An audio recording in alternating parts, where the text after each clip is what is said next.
nombre del Padre, del Hijo y del Espíritu Santo. Amén. En este hermoso día de Pentecostés, como escribe el Padre Basilio en sus apuntes, es la manifestación de la Trinidad Augusta. Es el Padre que crea todas las cosas, es el Hijo que redime y es el Espíritu Santo que santifica nuestras almas. Durante todo el apostolado de nuestro Señor Jesucristo, no fue sino una manifestación de las dos personas restantes de la Trinidad Augusta, la del Padre y la del Espíritu Santo.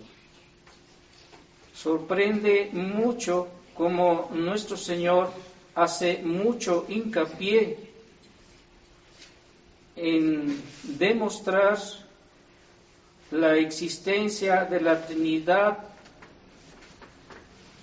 en tres personas y un solo Dios verdadero: la persona del Padre, la persona del Hijo y la persona del Espíritu Santo. Y cómo insiste nuestro Señor en que la religión católica, a comparación de la ley mosaica o la religión antigua, que es sino la continuación, tenga una conciencia clara de lo que es la divina y augustísima Trinidad. Sí, pues podríamos decir que el don magnífico del Padre Eterno, según primera persona de la Trinidad, fue la creación de todo el universo que nosotros conocemos y de aquel que también nosotros no conocemos. La manifestación de la segunda persona de la Trinidad Augusta no fue otra sino la remisión de la deuda que se tenía ante el Padre Eterno y de las consecuencias positivas que se vinieron con esta encarnación de la segunda persona de la Trinidad. Pero era indispensable que también la tercera persona de la Trinidad se manifestase. Y es claro que si nuestro Señor Jesucristo no ascendía a los cielos, el Espíritu Santo, tercera persona de la Trinidad, no descendería acá a la tierra. Por eso Él insistía constantemente que era indispensable que Él se fuera. Estaban acostumbrados los discípulos a la presencia personal de nuestro Señor, como también lo estaríamos nosotros, porque nosotros nos reflejamos en ellos. ¿A quién no le gustaría haber conocido en persona a nuestro Señor Jesucristo? ¿Quién no se sentiría mal cuando Él anunciaba constantemente que era importante que Él ascendiera a los cielos?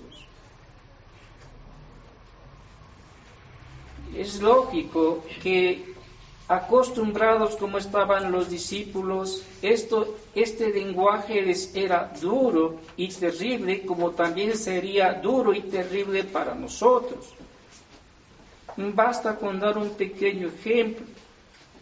Si en esta vida uno ama mucho a su padre o a su madre, de tal manera que cuando llegase la muerte, ciertamente que es justificadísimo que sintiese esa tristeza, esa desolación y ese desaliento en su corazón y en su alma. pues aún mayormente unidos estaban los discípulos con nuestro Señor Jesucristo. Con mayor razón ellos sentirían su ausencia terrible y sobre todo que al irse Él como que quedaban en cierta manera huérfanos. Y esa orfandad nuestro Señor se encargó de ir poco a poco cimentando no la orfandad, sino la presencia del Espíritu Santo sobre nosotros. Es verdad que no vemos al Padre, es verdad que no vemos al Espíritu Santo. Se podría decir que no hay comparación porque sí vemos o sí veían los discípulos a nuestro Señor Jesucristo. Sin embargo, Él debía ascender a los cielos. Él debía ocupar el trono que anteriormente le correspondía desde toda la eternidad a la diestra del Padre Eterno. Entonces era necesario que antes de que viniese el Espíritu Santo preparase los corazones de los discípulos y de las santas mujeres para este día tan hermoso, día de Pentecostés. No se apareció como nuestro Señor Jesucristo, es decir, no hubo una anunciación, no hubo un nacimiento, sino más bien un milagro portentoso. Un milagro que fue notorio no solamente en los discípulos, sino también a la multitud que escuchó todo esto. Y esa multitud, sin duda ingente, también en cierta manera nos representa a nosotros, porque había en ese momento muchos gentiles en ese lugar. Y podríamos decir que propiamente se da allí el don de lenguas, pero no solamente eso, sino que también la presencia real del Espíritu Santo en forma de lenguas de fuego descendiendo sobre las cabezas de cada uno de los que se encontraban allí en el cenáculo. Esa fue la manifestación visible del Espíritu Santo sobre los discípulos. También, si vemos la invisible, fue la confirmación en la fe de ellos, como que el Espíritu Santo les abrió el conocimiento y los hizo aptos y hábiles para predicar sobre las cosas divinas, siendo ellos como eran, simples y sencillos pescadores. Para que se vea con mayor eficacia la omnipotencia divina en nosotros, Dios eligió a aquellos que es más pequeño, no eligió a doctores de la iglesia del Antiguo Testamento, sino a simples pescadores u de otro oficio diferente a aquellos que no se ven dentro de la realidad judaica en aquel momento, en aquel instante de la historia. Sí, pues, fueron primeramente confirmados en gracia, porque solamente con esta gracia especialísima podían ellos predicar libremente al universo mundo. Ya los había enviado nuestro Señor a predicar, pero no habían recibido la sabiduría divina del Espíritu Santo. Por lo tanto, eran ineptos para anunciar las grandes maravillas que Dios nuestro Señor obra y obrará hasta el fin de los tiempos. Es importante para nosotros como católicos celebrar con gran solemnidad esta otra obra litúrgica de la Iglesia Católica, pero más que obra, sino celebramos un acontecimiento importante y trascendental como es Pentecostés. No valoramos lo suficiente en la actualidad la obra que el Espíritu Santo desarrolla en nuestras almas. Cada vez se va alejando este concepto, pero sobre todo y ante todo, esta obra del Espíritu Santo en nuestros corazones y en nuestras almas. Como que, no sé, que el culto de latría que le debemos al Espíritu Santo lo estamos relegando a un lugar que no le corresponde, porque a Él también, junto con el Padre y el Hijo, como decimos en el credo, se le debe una misma adoración y gloria. ¿Cuántos de nosotros nos acordamos de invocar al Espíritu Santo todos los días? Ven, Santo Spiritus, repletuorum corda fidelium, et tuid amoris in eis in ascende.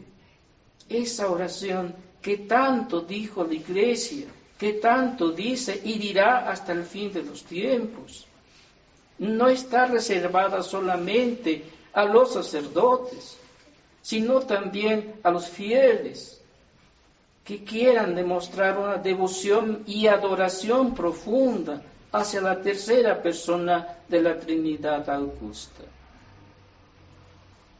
No se le roba la gloria al Padre ni al Hijo cuando se le adora al Espíritu Santo, porque al adorar al Espíritu Santo, adoramos también al Padre y al Hijo, porque esta adoración es trinitaria y no unitaria. Así que debemos en todo momento tener presente esto. Si queremos hacernos partícipes de los dones que el Espíritu Santo derramó profusamente en los entendimientos de los apóstoles. La sabiduría con que habló San Pedro no era de San Pedro, era del Espíritu Santo. Y ahí está el primer don, cuando hablamos de la secuencia que acabamos de leer. Da tuis fidelibus, da a tus fieles los dones que has prometido. El don de entendimiento también no nos hace sino introducirnos en la vida íntima de la Augustísima Trinidad. El don de ciencia nos hace conocer las cosas materiales y también sobre todo las espirituales. Podríamos decir que si el don de ciencia penetra lo más profundamente posible en nosotros, tendríamos tanto conocimiento como lo tuvo Salomón. Don de fortaleza, ¿qué es lo que necesitamos más en estos tiempos? Nuestra fe flaquea, se debilita, se abate, pero nos olvidamos de este don tan importante, el don del temor de Dios. Podríamos decir, ¿dónde está el temor de Dios en la actualidad? Y es que si no hay temor de Dios, no está tampoco el Espíritu Santo, que es el autor de este temor. Cada vez más vemos que este temor nos hace falta, pero que nos es necesario, sumamente necesario, para la salvación de nuestras almas. Y este don de temor de Dios es como un fuego que revive las brasas del don de piedad que nos es necesario. Nos es necesaria la piedad, pero la piedad que viene como un don dado a nuestras almas por medio del Espíritu Santo. Y no vemos ese don. ¿Dónde está tu piedad? ¿Dónde está tu amor a Dios? En fin, ¿dónde está tu conocimiento a Dios, de Dios nuestro Señor en tu alma? Santificar el alma es derramar estos dones en nuestras almas, dones que son por excelencia sobrenaturales y que no son necesarios como las 3 virtudes cardinales, teologales. Es difícil avanzar en la vida espiritual sin el rocío de estos 7 dones en nuestras almas. Es difícil corresponder al don especial que es el de piedad hacia el Espíritu Santo si no le damos entrada en él. ¿Por qué hay tanta impiedad? ¿Por qué hay tanta falta de fe? ¿Por qué hay esa falta del conocimiento de nuestro Señor? Es porque los dones en sí han fallado y no dan su fruto. ¿Son estériles ellos en sí mismos? No son estériles en sí mismos. La esterilidad viene de nosotros, que no tenemos nuestra alma tan suficientemente preparada para recibir estos 7 dones en nuestras almas.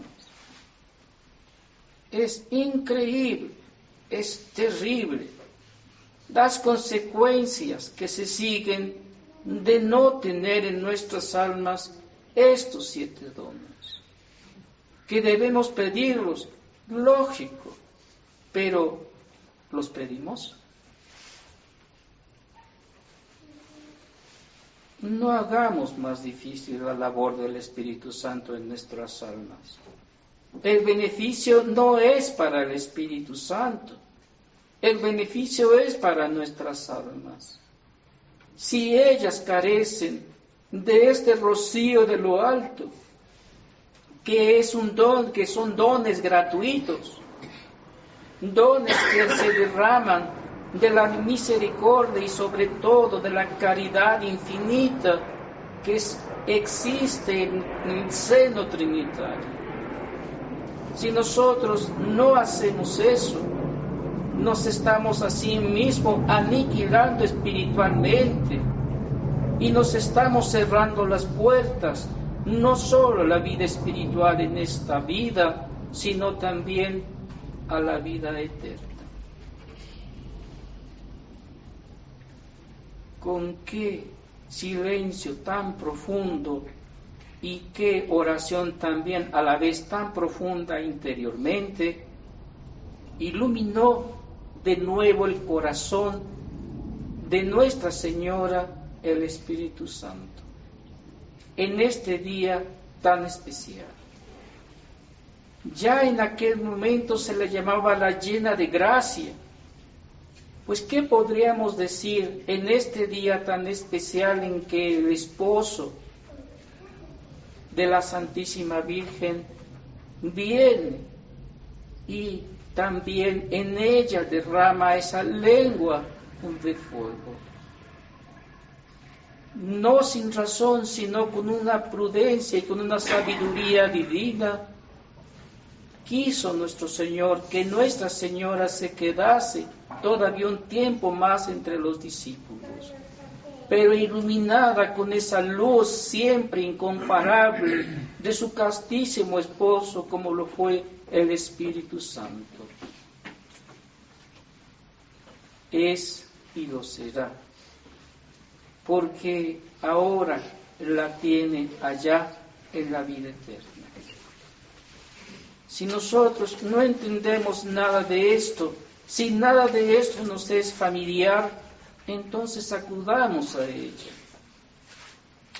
Ella sin duda será la que nos guíe por medio de su corazón inmaculado a la devoción que debemos tener de la tría hacia el Espíritu Santo.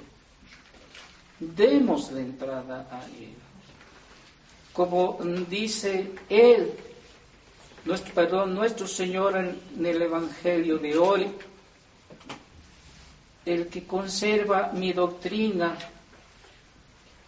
yo moraré en él, y también mi Padre morará en él. ¿Y por qué otro medio podríamos nosotros conservar la doctrina si no es por la acción del Espíritu Santo en nuestras almas? Pidámosle pues en este día especial a la Santísima Virgen que ella nos enseñe o que nos abra un poco el velo acerca de la devoción, de la tría que debemos manifestar nosotros al Espíritu Santo. Ave María Purísima. En nombre del Padre, del Hijo y del Espíritu Santo. Amén.